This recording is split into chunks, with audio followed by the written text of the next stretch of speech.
Sekelompok besar bajak laut kosong melihat speedboat yang menggelinding dan terbakar itu membeku ketakutan saat pagi hari. Kamar Badr, dua wanita muda yang sedang tidur juga dibangunkan oleh suara ledakan, dan kemudian mereka berdua buru-buru mencoba membangunkan Badrus yang terbaring di tempat tidur. Dorongan ini tidak masalah. Salah satu wanita langsung menemukan bahwa tubuh Badrus berbaring telentang, tetapi kepalanya benar-benar berlawanan. Dia pertama kali kagum, lalu tanpa sadar mendorong Badrus, hanya untuk menemukan bahwa tubuh Badrus telah mendingin. Ini membuatnya takut dan dia langsung berteriak. Wanita lain yang melihat adegan ini juga ketakutan, tersandung hingga kehabisan. Pemimpin kedua datang berlari untuk melaporkan. Melihat wanita itu pecah seperti orang gila, dia bertanya, "Di mana bos?" Wanita itu berkata dengan ketakutan, "Bah, Badrus dia sudah mati." "Apa katamu?" Pemimpin kedua langsung disambar petir, dan setelah sadar kembali, dia buru-buru berlari ke ruangan, hanya untuk menemukan bahwa Badrus sudah lehernya patah. Adegan ini membuatnya takut sampai rasa dingin menjalar di punggungnya. Dia hanya bisa bergumam, "Apa yang terjadi? Apa yang terjadi? Apa-apaan orang ini?" Segera setelah itu, sebuah jawaban tiba-tiba muncul di benaknya, "Mungkinkah? Mungkinkah front bencana?" Jadi berpikir, dia tiba-tiba melihat tangan Badrus memegang secari kertas. Dia buru-buru membukanya dan menemukan apa yang tertulis di atasnya. Meskipun dia adalah pemimpin kedua di sini, tetapi juga tidak melek huruf. Namun, dia tiba-tiba teringat bahwa kata-kata ini, sepertinya dia telah melihat di suatu tempat. Setelah berpikir dengan hati-hati, dia ingat bahwa struktur kalimatnya mirip dengan yang ada dalam pernyataan yang dikeluarkan oleh Cataclysmic Front pada siang hari. Pada saat ini, dia mengerti bahwa itu semua adalah pekerjaan front bencana. Memikirkan hal ini, punggungnya langsung basah oleh keringat dingin. Dia tidak menyangka bahwa mereka awalnya ingin mengepung kapal kargo isu shipping dan pengawalan front Cataclysmic di pagi hari.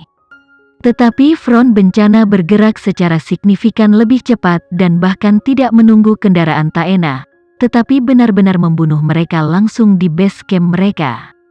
Dan dia tidak menyangka bahwa kekuatan front begitu kuat sehingga di pangkalan ribuan orang ini, bos terbunuh, yang bahkan tidak diperhatikan oleh seorang pun.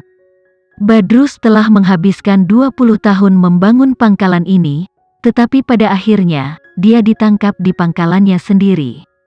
Selain itu, lusinan kapal yang telah dikumpulkan Badr selama 20 tahun terakhir diledakkan dalam sekejap oleh Cataclysmic Front. Semua 20 tahun kerja kerasnya, bersama dengan dirinya sendiri, hancur dalam satu malam ini. Pemimpin kedua segera menyadari bahwa karena front Cataclysmic memiliki kemampuan seperti ini, secara teoritis, akan mudah bagi mereka untuk membunuh siapapun di pihak mereka. Mau tak mau dia melihat lagi keadaan Badrus yang menyedihkan, dan merasakan hawa dingin menjalari lehernya. Pada saat ini, front Cataclysmic telah menjadi mimpi buruk yang tersisa di benaknya. Saat itu, seorang tentara bergegas masuk dan berteriak, "Bos, itu tidak baik. Tangki minyak kami ditabrak speedboat dan terbakar, dan sekarang api sudah tidak terkendali." Ketika pemimpin kedua mendengar ini, seluruh tubuhnya langsung tersentak. Tangki minyak mereka, yang menampung hampir 100 ton bensin, tidak jauh dari garis pantai untuk kenyamanan pengisian bahan bakar speedboat dan tidak dilindungi oleh perlindungan khusus. Meskipun bosnya sudah mati, tetapi organisasinya masih harus terus dipertahankan, jadi dia segera memerintahkan cepat padamkan api. Juga, atur orang lain untuk mengungsi sesegera mungkin. Pada titik ini di pantai, api yang membumbung tinggi membuat seluruh pantai seterang siang hari. Sekelompok besar bajak laut berlarian di sekitar pantai dengan panik. Seseorang ke laut membawa air untuk mencoba memadamkan api, Seseorang dengan beberapa kilogram alat pemadam kebakaran dengan sia-sia berlari ke arah api. Ada banyak yang takut mati dan sudah lari jauh, takut terbakar dan kemungkinan meledak sewaktu-waktu gelombang. Beberapa menit kemudian, pemimpin kedua mengorganisir hampir 100 orang, dengan semua alat pemadam kebakaran yang bisa mereka temukan, mencoba memadamkan api yang membakar lebih dekat ke tangki.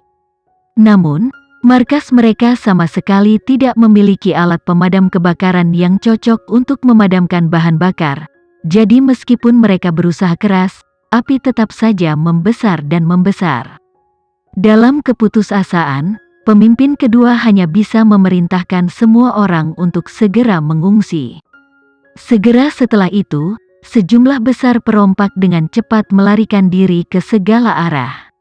Sejumlah kendaraan yang diparkir di sekitarnya dibawa oleh para perompak dan dibawa kabur, karena takut mendapat imbas. Setelah beberapa menit, tangki tiba-tiba meledak menjadi api besar, dan awan jamur naik, diikuti oleh gelombang yang menghancurkan, itu ratusan kali lebih keras daripada ledakan keras petir, serta ledakan yang dihasilkan oleh gelombang gas yang kuat. Beberapa deretan rumah sederhana yang paling dekat dengan tangki minyak, dalam sekejap hampir semuanya terdorong oleh gelombang ledakan. Mereka yang hanya berlari beberapa ratus meter dari bajak laut, satu persatu juga oleh gelombang ledakan yang terbalik di tanah, pemandangannya berantakan. Dan anak buah Wildan, saat ini, berada di kawanan jauh dengan kamera merekam semua ini. Gelombang ledakan dahsyat datang. Beberapa tentara yang tidak cukup kuat, bahkan tidak bisa berdiri teguh setelah ledakan itu. Wildan berdiri diam, gelombang ledakan yang kuat tidak membiarkan tubuhnya bergerak sedikit. Melihat pangkalan bajak laut telah benar-benar hancur, Wildan berkata untuk kepuasan yang lain, "Oke, ayo mundur." Segera setelah itu, sekelompok orang segera berubah menjadi peralatan manusia katak, menuju ke laut dan menghilang. 2 jam kemudian, video lain meledak di jaringan global. Video ini adalah video langsung dari ledakan besar di basis Badrus. Pada saat yang sama, ada berita yang lebih mengejutkan, Badrus telah dibunuh. Ketika berita kematian Badrus dikonfirmasi, opini publik di seluruh dunia gempar. Tidak ada yang menyangka Badrus akan mati begitu tiba-tiba. Baru kemarin, dia telah bersumpah untuk membalas dendam pada isu shipping line dan pada saat yang sama mengeluarkan Cataclysmic Front dari Teluk Aden.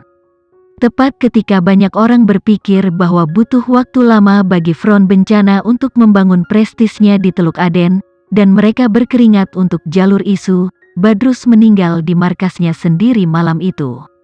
Apalagi semua speedboat di bawah komandonya meledak, dan bahkan tangki penyimpanan di pangkalan mengalami ledakan besar, seluruh pangkalan bisa dikatakan berantakan. Meskipun serangkaian ledakan tidak membawa sejumlah besar korban ke organisasi bajak laut, tetapi membiarkan mereka kehilangan semua kapal mereka dalam semalam. Untuk organisasi bajak laut ini, itu adalah pukulan pemusnahan mutlak. Tanpa speedboat, mereka benar-benar kehilangan kemampuan untuk menjadi bajak laut. Meskipun Front Cataclysmic belum secara terbuka mengakui bahwa mereka bertanggung jawab atas insiden ini, tetapi video ini, dan video sebelumnya dari Cataclysmic Front, melepaskan 6 bajak laut di laut, berasal dari akun yang sama. Jadi netizen global tidak perlu menebak, Badr pasti dibunuh oleh mereka. Dalam sekejap, ketenaran Cataclysmic Front mencapai puncaknya di dunia. Selama bertahun-tahun, mereka hanya mengusir bajak laut di Teluk Aden, tetapi pergi langsung ke base camp bajak laut, membunuh pemimpin bajak laut. Ini adalah yang pertama. Netizen dunia dikejutkan oleh gaya aksi Cataclysmic Front yang tanpa kompromi, dan dalam sekejap, internet dibanjiri pujian untuk Front dari seluruh dunia. Saat ini, ia telah menjadi pahlawan universal. Di internet, diskusi tentang Front Cataclysmic juga menjadi topik populer di situs-situs besar.